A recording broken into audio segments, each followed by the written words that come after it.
Vale, está ya grabando, me parece. Es que al final se ha unido la gente muy pronto. O sea que, a ver, voy a ver cuántos participantes hay. Sí, vamos, hay una barbaridad, o sea que podemos ir arrancando.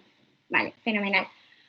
Pues nada, bueno, bienvenidas, bienvenidos a todos a la 10ª conferencia del ciclo de conferencias de URJC Moon. Llegamos casi al descanso de Navidad, pero todavía quedará una semana más.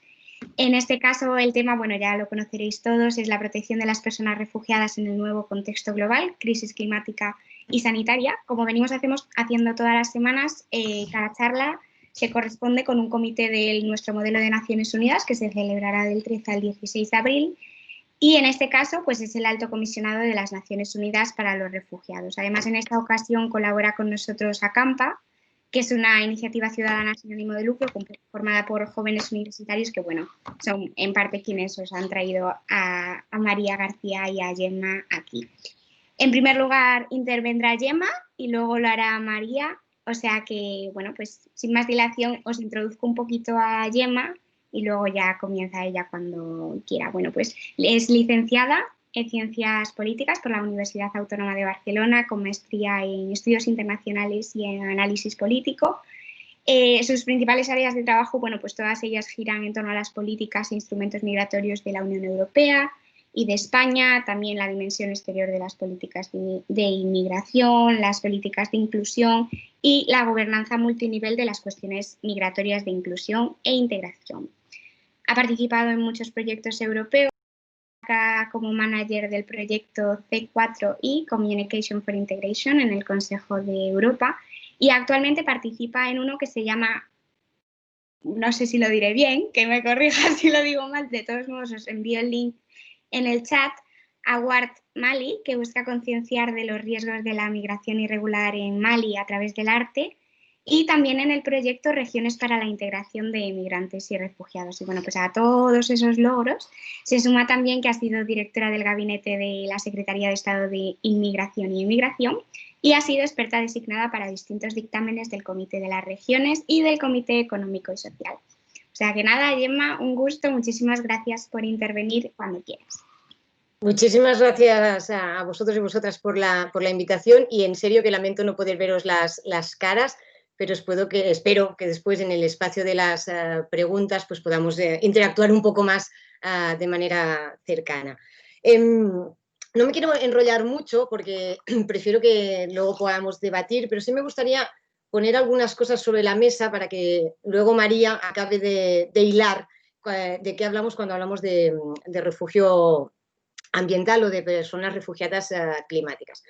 Sí me gustaría empezar diciendo, y que igual ya lo sabéis, tenéis la información en cabeza, pero si no, la podéis encontrar fácilmente visitando la página del ACNUR, que en estos momentos en el mundo hay 80 millones de personas desplazadas. Esto quiere decir que estamos hablando de un 1% de la población mundial y es de las cifras más altas que tenemos desde que tenemos un marco estructurado de protección internacional que nació, como sabéis, después de la Segunda Guerra Mundial. De estos 80 millones de personas, 26 son personas refugiadas como tal, y hay unos 45 millones de personas que son personas internamente desplazadas. Y me parece importante señalarlo porque parte de la vulnerabilidad que supone ser una persona refugiada tiene un mayor impacto en esas personas que por razones X no han podido salir de sus países de origen, pero sí han tenido que abandonar sus casas, sus territorios de residencia, porque la vulnerabilidad en la que se encuentran es peor.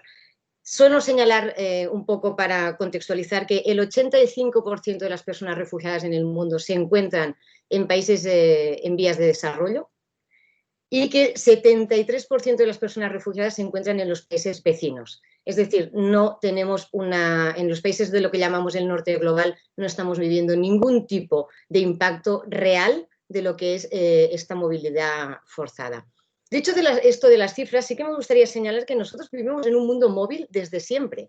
Forma parte de la historia de la humanidad moverse de un sitio a otro por razones tan dispares como la búsqueda de mejores oportunidades o las ganas de descubrir el mundo. ¿Qué pasa? Y eso sí me parece importante, en la distinción que creamos entre personas migrantes y personas refugiadas. Esto después lo podemos hablar con más calma, pero tenemos un marco normativo que las distingue. que las distingue porque entiende que en un mundo de estados, los estados son los sujetos en el mundo, en el orden internacional en el que nos movemos, tienen la capacidad de decidir quién entra o quién no entra en su territorio, pero a la vez la comunidad internacional decidió en el 51 que las personas que salían de sus países por razón de persecución y vulneración de derechos tenían que ser atendidas obligatoriamente por aquellos países que hubieran firmado la convención. Es decir, me parece una distinción importante porque obliga a los estados a dar una respuesta a las personas refugiadas, a las personas que solicitan asilo, a las personas que se ven obligadas a abandonar sus hogares. Cuando en el 51 se crea la Convención de Ginebra, que es el espacio, es digamos, el instrumento normativo sobre el que basamos todo el sistema de asilo público internacional en el escenario internacional, se establecieron 5 motivos que explicaban o que justificaban el porqué de las personas que se tenían que huían, que eran perseguidas, que eran desde razones étnicas a razones de persecución por nacionalidad, por religión, por opiniones políticas o por pertenencia a determinados grupos sociales.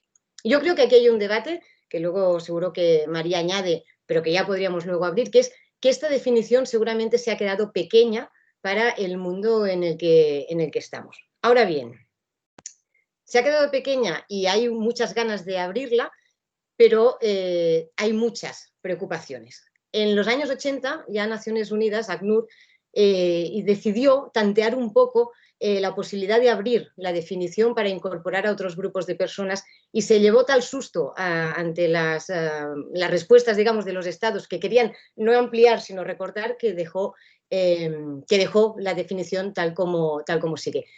Si esto pasó en los 80, no me gustaría saber lo que podría ser ahora en el momento en el que estamos, donde la vulneración del derecho de asilo se ha normalizado hasta un extremo preocupante, pero eso quiere decir que la definición que tenemos se nos queda pequeña para algunas de las situaciones en las que nos encontramos. Es verdad que la mayoría de países democráticos han buscado vías paralelas, es decir, tenemos figuras como la protección subsidiaria, la protección humanitaria, que intentan acoger, atender a esas personas que no encajan exactamente en la definición, pero es verdad que tenemos un debate encima de la mesa que ya os digo que está allí, que es importante reconocerlo y que también nos genera pues eso, preocupación para saber que no se rompa el marco que tenemos, pero también preocupación porque no somos capaces de abrirlo seguramente como es necesario. Uno de los debates en los que ya se planteó en su momento, pero que en estos últimos tiempos yo creo que llega con más fuerza, es la existencia de las personas refugiadas por razones ambientales. Es un debate que, si os digo la verdad, es un debate más social y académico que político. En estos momentos no hay ningún Estado que haya demostrado ningún interés por incorporar esta figura en el margen, pero es un debate que me parece interesante porque no siempre, en muchas cosas, la sociedad y la academia va antes que la clase política, entonces ya me parece bien que abramos el debate y lo discutamos. En el 95, Myers habló del efecto climático y de las migraciones a gran escala que podía provocar la degradación del entorno ambiental. Y hizo una cosa que a mí siempre me parece peligrosa en términos migratorios, que es sacar y lanzar datos. Y él afirmó que en 2050 tendríamos 200 millones de personas que podrían ser personas refugiadas por razones climáticas. Esto generó una narrativa que ha costado mucho que llegara a la opinión pública, pero que desde el 95 está en muchos ámbitos académicos siendo tratada. Y en 2011, por ejemplo, un grupo científico en Reino Unido dijo que la casuística de las migraciones es tan multicausal que es muy difícil poder afirmar con certeza que las personas se mueven por razones ambientales o de degradación de su entorno.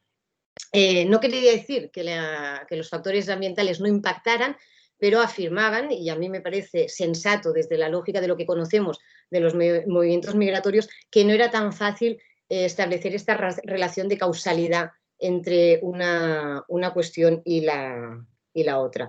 Y del mismo modo, en el 2018, esto os lo digo porque son informes que están bien, que son interesantes y no son especialmente científicos, que igual no es lo que toca decir, pero que a mí me parece que ya que leemos, pues leemos con cosas que nos sean interesantes. Un informe del MPI que destacaba que la degradación ambiental en general genera muchos cambios en las personas en las que habitan en ese territorio, pero no siempre la salida de ese territorio es lo más evidente o la reacción primera. Entonces, ¿qué está pasando y por qué estamos en estos momentos viendo que el tema se ha puesto encima de la mesa? Yo lo planteo como discusión abierta, es decir, que yo creo que en esto María luego dará más datos, pero sí me parece interesante que seamos capaces de entender hasta qué punto algunas de las cosas que tendremos, que podemos debatir, son cuestiones que dejan muchas dudas abiertas o plantean sobre todo oportunidad y debate en este sentido. Por un lado, para muchas voces, hablar de personas refugiadas ambientales ha servido para poner énfasis en la degradación ambiental, en el cambio climático, en los riesgos que estamos viviendo hoy en día. Y eso es importante. Es importante porque estamos viviendo una degradación absoluta de nuestro entorno físico y la protección del entorno es un reto que además es un reto global. Ahora bien, con que la relación de causalidad no es tan clara, utilizar la llamada de las personas refugiadas para poner énfasis en el debate medioambiental, pues ha generado algunas preocupaciones por parte de otras voces. Y hay otras voces, que seguro que tenéis claro cuando lo explique a qué me refiero, que están utilizando la idea de la éxodo masivo que pueden generar los refugiados, las personas refugiadas ambientales, para generar más miedo, más criminalización y más ruido sobre esta figura. Es decir, que estamos hablando de una realidad que está siendo utilizada, para decirlo bien, en algunas razones, yo creo que en algún caso, digamos, por razones éticamente menos reprobables, pero que en cualquier caso generan una duda sobre si estamos hablando de una figura que existe realmente como tal o si estamos hablando de una instrumentalización de esta figura. ¿Y por qué genera estas cuestiones preocupación? Porque el riesgo que estamos viviendo en estos últimos años sobre la vulneración del derecho de asilo tiene muchas formas.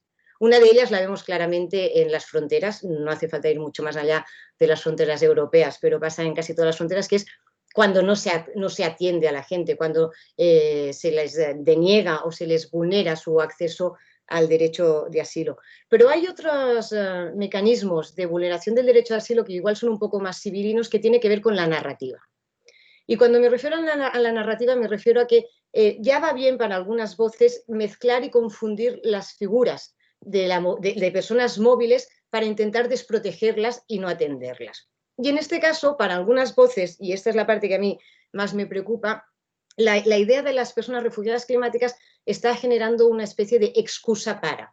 Es decir, en las Maldivas, por ejemplo, se habla de la existencia de personas refugiadas, pero tenemos datos que nos hacen pensar que parte de los movimientos que hay en algunas de las islas tienen que ver más con las ganas del gobierno de desatender la atención de servicios básicos, de servicios primarios en esas islas, que por las razones de degradación ambiental. O, por poner otro ejemplo, en el caso, por ejemplo, de Marruecos, que también se habla muchas veces de las migraciones ambientales para explicar que hay una degradación en el campo, a veces también esconde eso una falta de reconocimiento de la inversión pública en el ámbito rural o hasta de la protección de derechos en entornos no urbanos.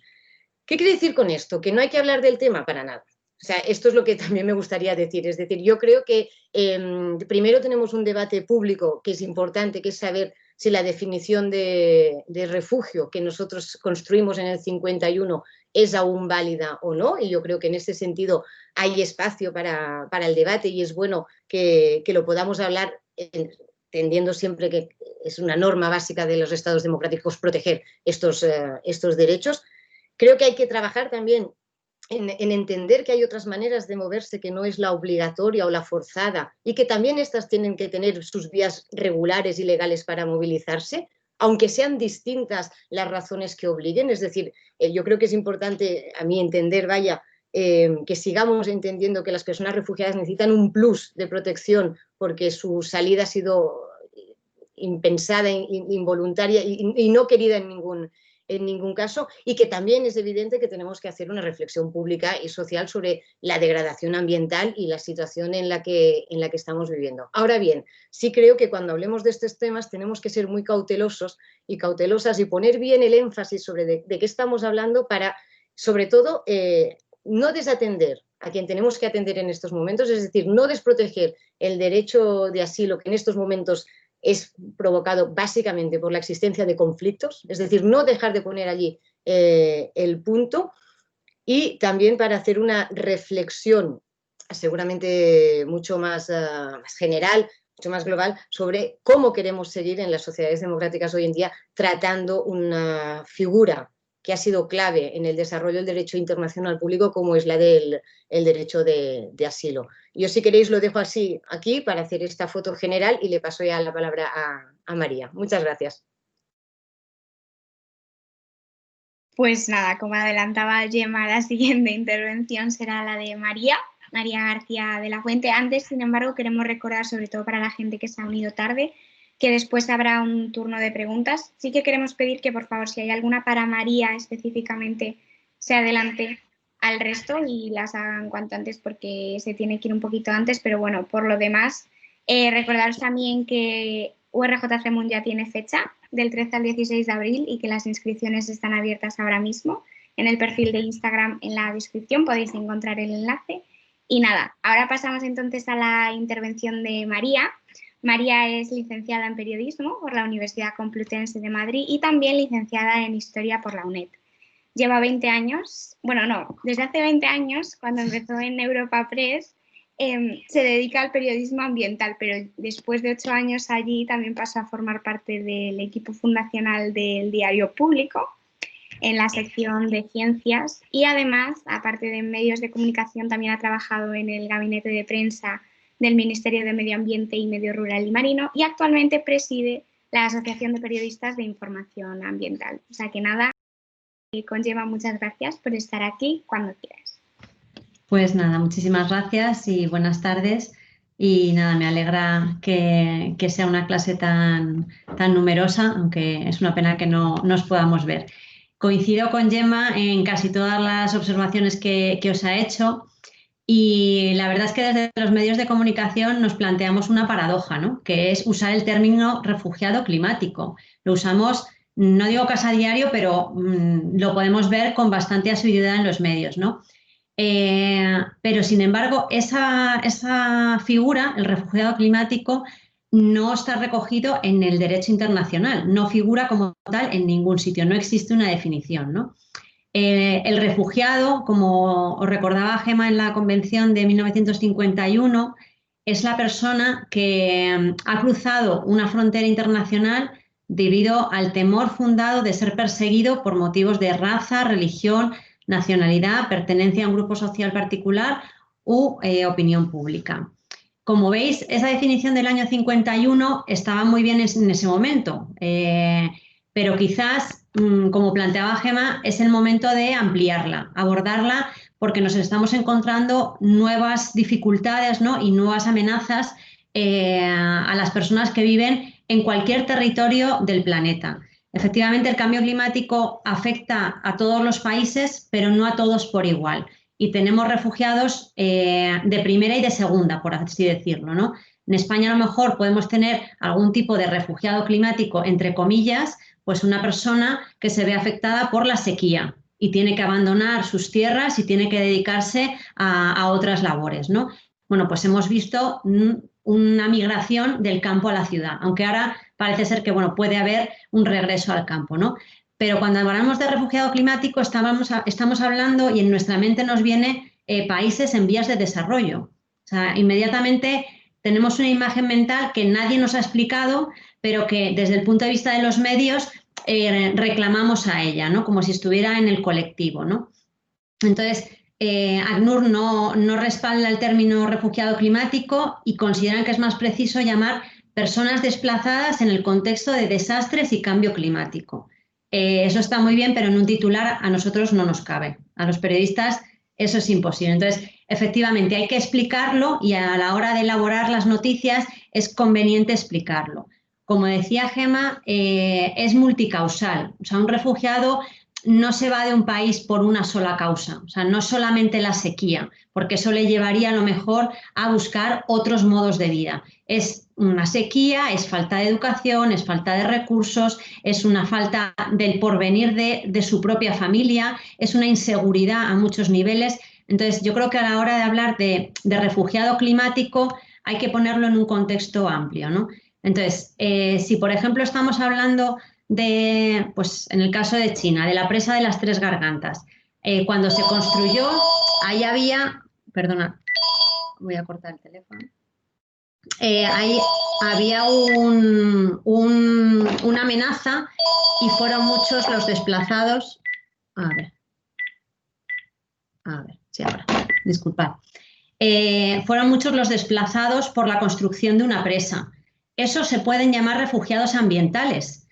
Hay que ver las salidas que se les da. Es decir, si el gobierno favorece el desplazamiento de esas personas y les ubica en otras zonas, pero están obligados a salir, son un tipo de refugiados. A lo mejor el derecho internacional no lo recoge como tal, pero están obligados, ¿no? Digamos que una gran infraestructura hidráulica les ha hecho abandonar su casa y es algo que seguramente ninguno de nosotros querríamos, ¿no? En esas circunstancias. Entonces, tenemos, digamos, muchas graduaciones, ¿no? Si vamos a construir una presa, hay que desplazar a la gente y colocarlas en otro sitio. Si nos viene unas riadas, unas inundaciones, como estamos ahora, unos huracanes, esos son refugiados climáticos también. Pero, ¿qué pasa con esa gente? Se desplaza dentro del país, salen porque ya tenían previsto salir. Digamos que hay que explicar en cada una de las noticias que elaboramos cuáles son todas las causas, ¿no? Y cuáles son las circunstancias que tenemos. Según los datos de la Agencia de Naciones Unidas para los Refugiados, en el año pasado hubo casi 2.000 desastres naturales, en la mayoría relacionados con amenazas meteorológicas. Eso provocaron 25 millones de nuevos desplazamientos en 140 países y territorios. A mí las cifras me parecen escalofriantes. Si cualquiera de nosotros se nos plantea que por hecho de que llueva, venga una riada, tenemos que abandonar nuestra casa, eso supone un trauma, porque supone toda tu vida y supone rehacerla desde cero, contigo, con tu familia y con tu trabajo y con todo. Entonces, que haya 2.000 desastres naturales y que no seamos capaces de darle pues una cobertura legal o una cobertura en el derecho internacional, yo creo que han pasado pues 70 años, ¿no? Desde el año 51, es el momento de volver a revisar esa legislación y ver bueno, pues qué está pasando con esas personas afectadas, ¿no? Yo creo que además cada vez van a ser más frecuentes debido al cambio climático, todos esos fenómenos meteorológicos extremos, y veremos cómo, bueno, pues efectivamente los países en vías de desarrollo no están preparados para asumir esos desastres que van a venir. Según la Organización Internacional de Migraciones, las migraciones climáticas son una subcategoría dentro de las migraciones ambientales. Entonces, ahí ellos sí que tienen una definición que bueno, podemos entenderla un poco mejor, que a lo mejor de ahí se podría definir mejor qué es el refugiado climático, ¿no? Ellos dicen que comprenden el traslado de una persona o grupos de personas que predominantemente por cambios repentinos o progresivos en el entorno del cambio climático están obligadas a abandonar su lugar de residencia habitual u optan por hacerlo, ya sea de forma temporal o permanente, dentro de un estado o cruzando una frontera internacional. Aquí vemos las diferentes modalidades que hay. Es decir, si viene una riada, se ha llevado tu casa y eso se va a poder restaurar y van a poder recuperar su lugar de vida y su trabajo y su medio de vida, bueno, pues será un desplazamiento temporal y podremos volver a reubicar a esas personas. Pero hay otras circunstancias que seguramente serán imposibles. Entonces, bueno, pues requerirá efectivamente de una ayuda o de una figura internacional para poder, bueno, pues que crucen la frontera o que de alguna forma se ganen la vida de otra forma, ¿no? Es un fenómeno heterogéneo, ¿no? Que abarca situaciones muy diferentes, que además pueden ser simultáneas, ¿no? Tenemos pues tanto sequías como una sequía que ve peligrar los cultivos, que puede ser de forma temporal o puede ser a largo plazo, que no lleguemos a recuperar esos campos y que esa familia o esa comunidad sea inviable que sigan cultivando ahí, ¿no? O sea, en Egipto, bueno, pues en la época de los faraones era una riqueza inmensa la que había en las orillas del Nilo. Hoy es prácticamente inviable bueno, seguir cultivando como se hacía entonces. Entonces, esas tierras han quedado estériles y ya no son viables. Bueno, pues ahí alguien de la familia se ve forzado a trabajar en otro sitio o incluso a desplazar a toda la familia, ¿no? Para aumentar sus ingresos económicos, ¿no? ¿Qué pasa luego con los estados insulares? Ahí a lo mejor hay un punto de no retorno. Es gente que nunca va a volver a sus islas o que nunca va a volver a esa vida que tenía, ¿no? Y existe, bueno, pues el interrogante de si el Estado tiene que proveer de nuevas ubicaciones o de nuevas formas de vida, ¿no? Bueno, pues es un debate que está ahí también. El año pasado, cuando hablábamos de la cifra de 25 millones de nuevos desplazamientos, el 75% de esos desplazamientos se debieron a desastres que en su mayoría se relacionan con el cambio climático. Eso yo creo que es una realidad que no se puede negar y que hace falta, bueno, pues de alguna forma adaptar la legislación internacional, el derecho o bueno, pues abrir el melón, porque yo creo que hay que afrontar la realidad que tenemos ante nuestros ojos, ¿no? Desde el punto de vista de los medios de comunicación, a la hora de informar de estos temas, tenemos que tener en cuenta varios factores, ¿no? Por una parte, tenemos que informar, formar y sensibilizar. Informar porque tenemos que dar esas noticias, ¿no? Tenemos que dar esas cifras tan frías, ¿no? de millones de personas desplazadas, porque son noticia, pero no nos podemos quedar ahí porque los números se los lleva el viento y no, yo creo que en nuestra vida real no somos capaces de asumir esas dimensiones, ¿no? Formar porque yo creo que en nuestra vida cotidiana también lo que hacemos tiene un impacto, ¿no? En esas poblaciones. Hay fenómenos como el cambio climático que son globales y que si pensamos de dónde viene nuestra alimentación, de dónde viene nuestra ropa, seguramente bueno, pues estemos de alguna forma también determinando dónde se van a hacer esos cultivos, de dónde van a venir esos alimentos. Hay que formar porque en nuestras decisiones en la vida cotidiana tenemos que tener en cuenta esos criterios, ¿no? Si elegimos pues unos kiwis que vienen de Nueva Zelanda, aunque en la etiqueta ponga ecológicos y han recorrido 19.000 kilómetros, pues el ecológico se le debió caer en el kilómetro 100 porque el resto del recorrido no es nada ecológico. Entonces, si estamos promoviendo unos sistemas de cultivo que también invitan a que esos cultivos no estén adaptados a los entornos en los que se realizan, seguramente cuando venga una inundación pues arrase los cultivos de kiwi porque no es lo que se tenía que dar en ese entorno natural, ¿no? Y sensibilizar porque yo creo que hay que hacer que nuestros lectores bueno, pues sientan y no solo se informen, sino que sientan emoción, que sientan empatía, ¿no? Los seres humanos tenemos una cualidad preciosa que es somos capaces de sentir empatía por personas que desconocemos, que son totalmente ajenas a nuestra cultura y que sin embargo pues nos parecen cercanas, ¿no? Entonces cuando nosotros hablamos de lo que está pasando en la Amazonía, somos capaces de ponernos en el lugar a lo mejor de comunidades que son completamente diferentes a las nuestras, ¿no? Bueno, pues yo creo que con el tema de los refugiados climáticos hay que ponerse en el papel de los demás. Por eso es importante también las historias personales, ¿no? Contar por qué esa persona ha tenido que abandonar su casa, por qué ha tenido que abandonar esa forma de vida y tener que buscarse la vida al otro lado del estrecho, en nuestro caso, por ejemplo, ¿no? Cómo alguien es capaz de subirse a una barca y arriesgar su vida sabiendo que puede morir en el intento, no es que vayan a ciegas, ¿no? Entonces, bueno, pues acercar esas historias y contar, como decía Gemma, la multicausalidad, ¿no? Hay muchos factores detrás de cada uno de esos refugiados. Nosotros intentamos también desde los medios acercar el problema a nuestro espacio y nuestro tiempo. Si nosotros ahora hablamos de cambio climático a 2030, pues sinceramente 9 años se nos puede hacer lejísimo seguramente, ¿no? Y 2050 ya ni te cuento, ¿no? Cuando nosotros estamos acostumbrados a estudiar el día de antes los exámenes.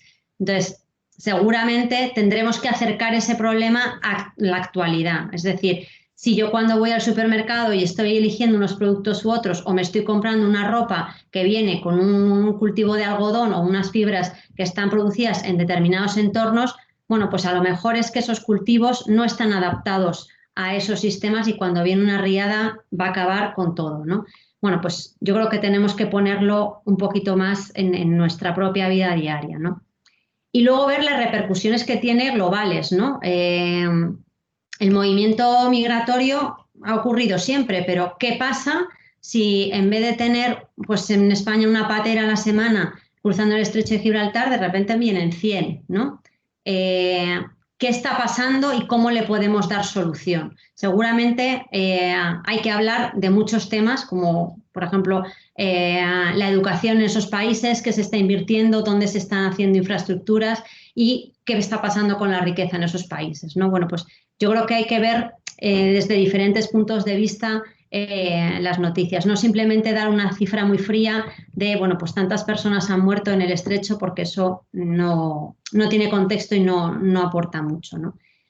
No tenemos que abusar de los informes y de las cifras porque son muy fríos, es mejor fijarse en las personas, yo creo, y también darle la vuelta y buscar un periodismo de soluciones. Yo creo que no hay que incidir también en la pérdida y en lo negativo, que es desastroso, pero nos acostumbramos a esas cifras, lamentablemente, ¿no? Sino darle la vuelta a las historias. Yo creo que hay que buscar también los beneficios de no salir de tu tierra. Yo creo que la mayor riqueza de un país son las personas que tiene. Entonces, si tenemos personas formadas en esos países, qué mejor que trabajen allí, ¿no? Donde estén. Entonces, bueno, pues busquemos también desde los medios de comunicación historias que crean empleo, que crean riqueza en esos propios países, porque pueden servir de ejemplo a muchos otros, ¿no?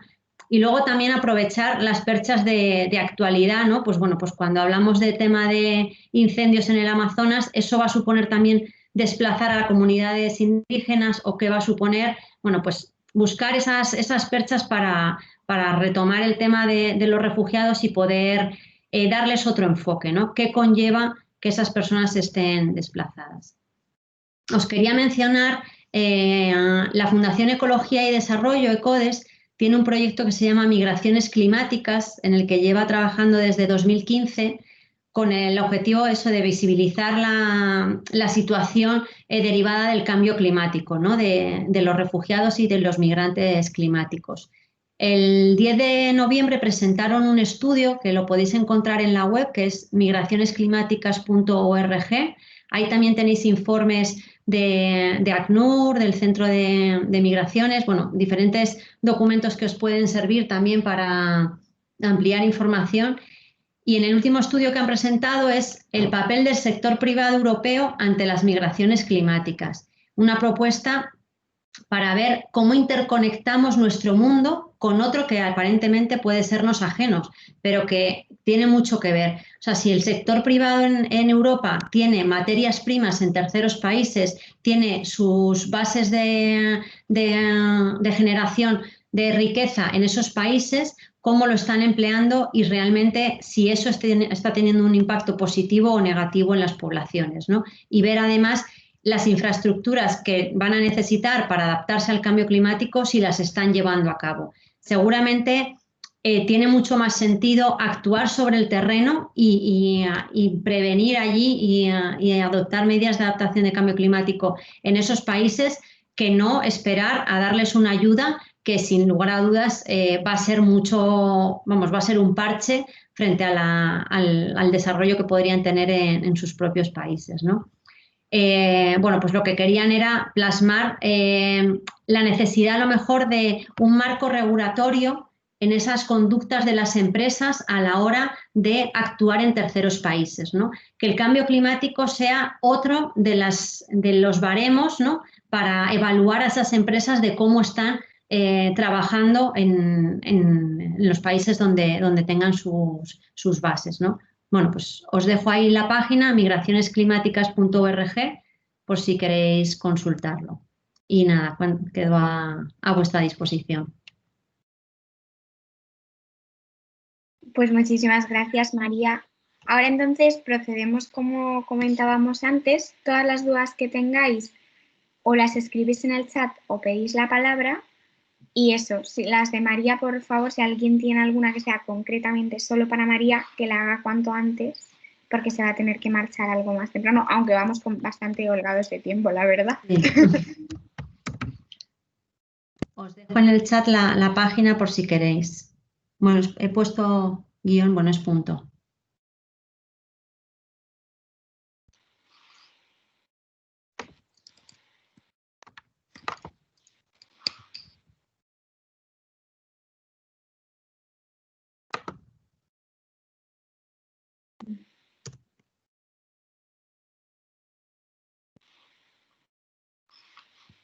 Bueno, somos más participantes que nunca, o sea que a ver si alguien se anima.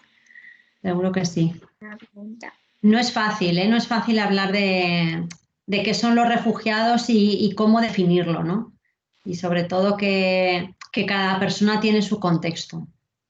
Pero sí que haría falta, yo creo que desde el punto de vista de derecho internacional, una definición más clara, ¿no? Uh-huh. Totalmente. Bueno, si alguna de vosotras tiene una para la otra, también adelante y abrimos debate. Si a nadie le apetece intervenir, nada, damos un ratito a ver si alguien tiene alguna pregunta. Ah, mira, Cintia.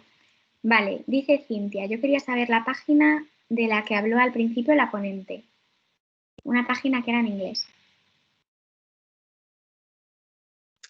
Ahora no sé a qué ponente se refiere. Gemma, yo creo, ¿no? Yo había dicho que si queríais mirar los datos generales de las personas desplazadas y las personas refugiadas que provee el ACNUR, es la... Vale, muy bien, Cintia. Es la página del ACNUR y si pones United Nations High Commissioner for Refugees y Figures at Glass, que es la que te llega directamente a las imágenes que de verdad...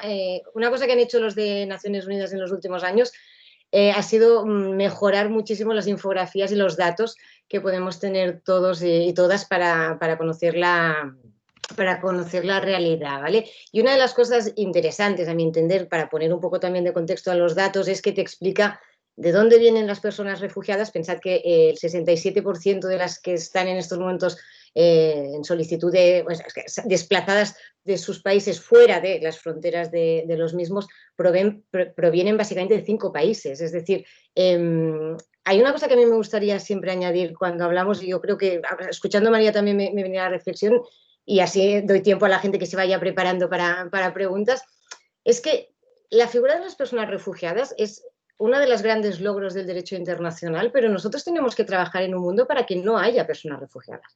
Y eso me parece que es importante.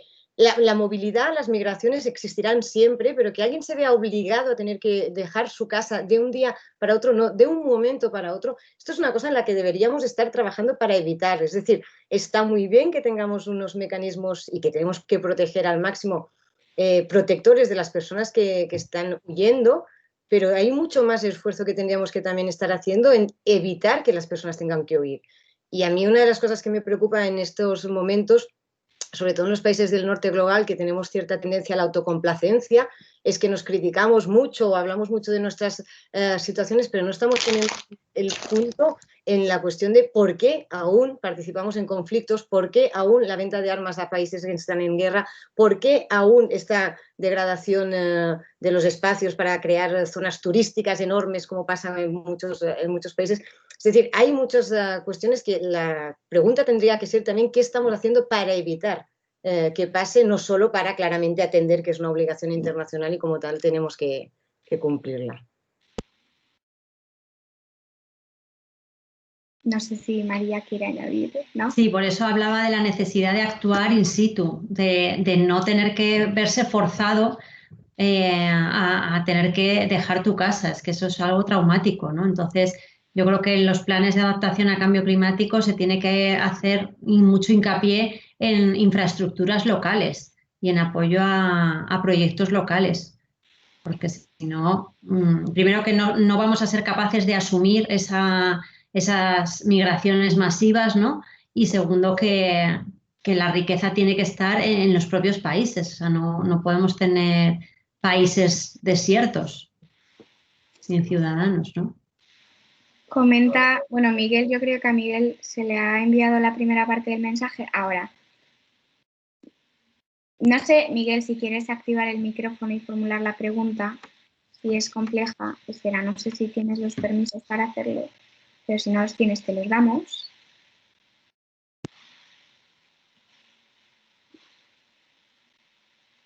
Y si no los damos dado, pues lo intentamos hacer por escrito.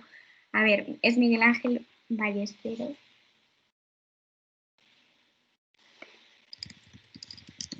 Aviso.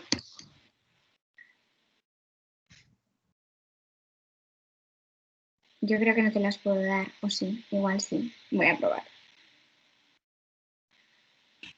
Hola, buenas tardes. Hola. Hola, buenas, ¿se me escucha? Sí, Perfecto. Vale. Buenas tardes, nada, por lo primero daros las gracias por esta ponencia, porque la verdad es que es interesante. A todos, bueno, a las tres que estáis aquí organizándolo y dando esta presentación. Y mira, yo en 2 meses me voy a licenciar en trabajo social y la verdad es que en estos temas sí que tengo algo que decir. En principio sí que estoy de acuerdo en todo lo que dicen las expertas y considero que la verdad en materia, justo en esta última parte ya me introduzco, que justo estaba diciendo que estamos planteando el tema de los refugiados y cómo habíamos denominado a estos. Y yo estaba poniendo lo del capitalismo justo ahora en ese momento, ¿sabes? Porque justo me enlazaba con aquello. Mira, el capitalismo permite la libre circulación de bienes y personas, pero justo en esta ponencia ya estamos diciendo que las personas obtienen restricciones para poder moverse libremente por los países.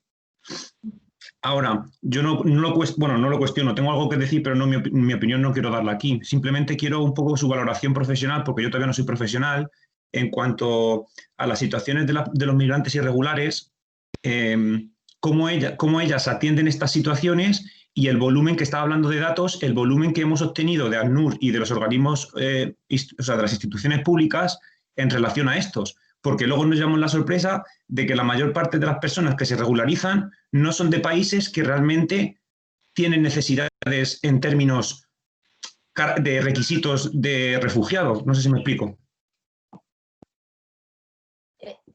No sé si empiezo yo por empezar, pero Sí.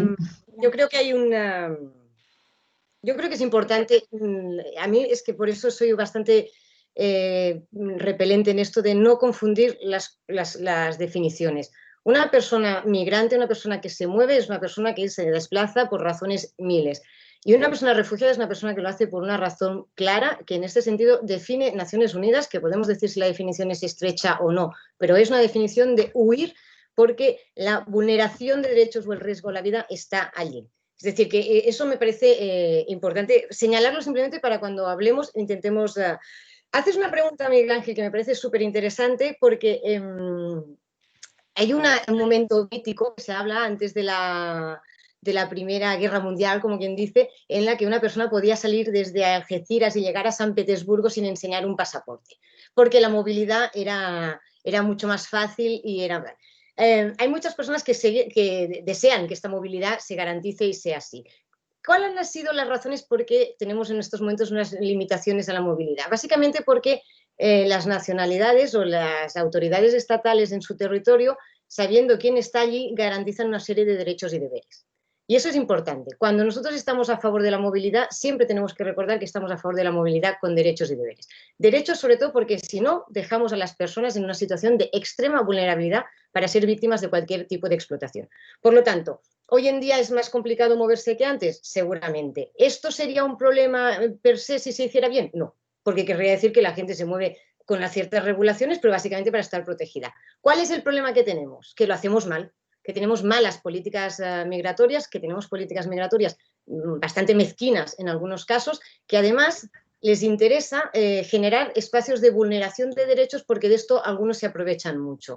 Por lo tanto, cuando hablamos, por ejemplo, de las personas en situación de irregularidad administrativa, claramente tenemos que encontrar respuestas para que estas personas puedan normalizar su situación y contribuir con todos los derechos y con todos los deberes y con todas las garantías a sus sociedades de acogida, pero no podemos crear un sistema que permita que haya esta pervivencia de explotaciones, porque entonces estamos haciendo un mal favor a la movilidad y además estamos alimentando en parte el discurso de la extrema derecha. Con lo cual yo siempre digo que en las políticas de inmigración hay que pensar en el lenguaje.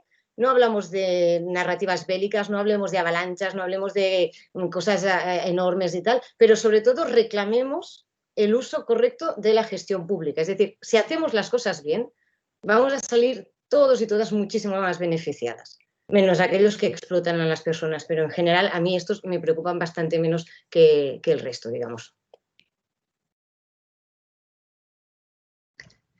Sí, yo creo que tenemos que ser muy cuidadosos, ¿no? Porque en el lenguaje, a veces desde los medios de comunicación, y es así, y yo soy la primera que no estoy de acuerdo con ello, es un lenguaje demasiado belicista, ¿no? Y además muy agresivo, ¿no? Siempre pues eso, se recurren a muchos tópicos del efecto llamada, de unas pues, avalanchas.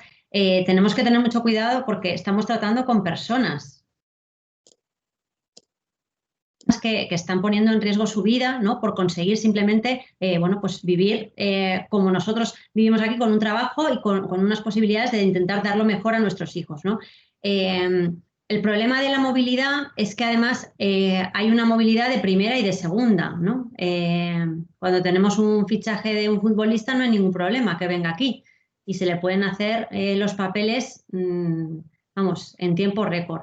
El problema es cuando ese inmigrante tiene que demostrar que tiene un medio de vida, que puede mantenerse, que alguien le va a reclamar para trabajar, en fin, vienen muchas dificultades detrás. Entonces, obviamente, no es el mismo rasero para unos y para otros, ¿no? Entonces, efectivamente, como dice Gemma, desde los medios tenemos que ser muy prudentes porque además es un tema bastante recurrente y se puede generar mucho temor y mucho miedo, ¿no? Y es un miedo totalmente infundado, ¿no? No podemos dar a la vez el mensaje de necesitamos mucha gente para trabajar en España porque lógicamente nuestra población envejece y de la misma forma decir que podemos ser invadidos por personas que llegan en pateras.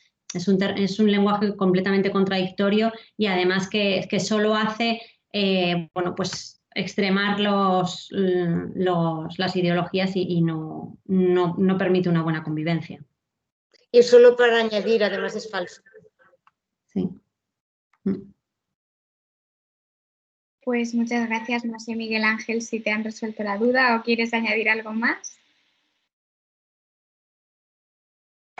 No, la verdad es que sí que queda respondida. Nada, simplemente agradecerles a ellas su ponencia, la verdad, y poner de relieve esto es lo que deberíamos de hacer más habitualmente, la verdad, porque estas situaciones están llenando nuestro medio de difusión y en un camino de vez en cuando equivocado. Muchas gracias. Gracias. Mira, aprovechando un momento esto, simplemente añadiros que en el marco de la Unión Europea, la mayoría de las personas, de los millones de personas que viven en la Unión Europea, el año pasado, por ejemplo, por poner la cifra, entraron 3 millones de personas en la Unión Europea. 3 millones de personas que entraron para trabajar y vivir en la Unión a través de permisos de trabajo de corta duración, que luego se ampliarán, bla, bla, bla. 140.000 intentaron entrar por las costas, por las entradas marítimas que le llamamos las fronteras exteriores marítimas. Si vosotros pensáis sobre estos 3 millones y estos 140.000, a quién se le prestó más atención y a quién habéis oído más hablar en los medios, también tendréis una foto de por qué parte del problema que tenemos es que con que no estamos atendiendo a los problemas reales, tenemos una distorsión de ruido que básicamente alimenta problemas más que dar soluciones. Pues muchas gracias. Más preguntas, lo mismo, o por el chat o pedís la palabra y os las damos. Acabamos de pasar además por el chat también el formulario que tenéis que rellenar para obtener los créditos. que se convalidarán al final del ciclo. Y eso, nada, animaros a seguir preguntando o, como hizo Miguel Ángel, echar una bomba y debatir un poco. Hagamos un ratito.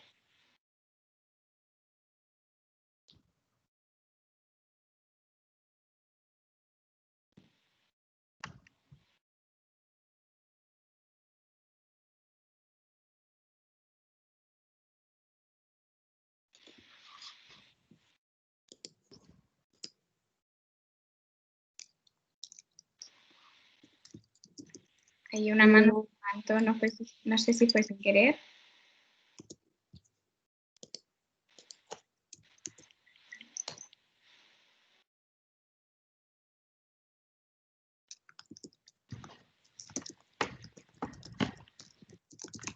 Está enviando Gemma por el chat algunos enlaces para que los tengáis. La que había pedido antes que me pareció que ahora podíamos encontrar esto de la interacción. No pasa nada. Bueno, pues damos un minutito más y si no, pues damos por cerrada la conferencia.